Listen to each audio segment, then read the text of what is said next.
بالنسبه للدوشه ديالنا هذا هو الشكل ديالها، ها كيفاش كانت في الاول. ان شاء الله نمشيو خطوه خطوه. اي واحد غادي يتفرج ان شاء الله في هذا الفيديو يتعلم كيفاش يصلح الدوشه ديالو، ويصلح الكوزينه ديالو، ويصلح الارضيه ديالو، اي حاجه كتعلق بالاصلاحات ان شاء الله نعلموكم.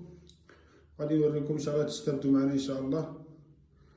هذه الدوشه ان شاء الله. بالنسبه للدوشه نبدلو البلان مره 100% يتبدل البلان. صافي سنشرحو لكم ان شاء الله البلان كيفاش غادي يكون ان شاء الله. بالنسبه هنا عندنا لافابو ومرايه، عندنا هنا البانيو كما كتشوفوا، يتحيد ان شاء الله البانيو. عندنا رشاشه هنا في البلاصه هذه، عندنا هنا الفيدي المرايه فوق منه، عندنا الطاسه هنايا، وعندنا تسخن في وسط الدوش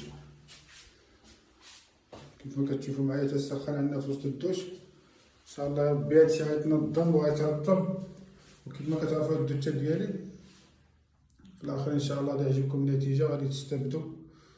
اهم حاجه في هادشي كامل هو الانسان يستافد. تحياتي لكم، خليكم معنا ان شاء الله خطوه خطوه. تحياتي.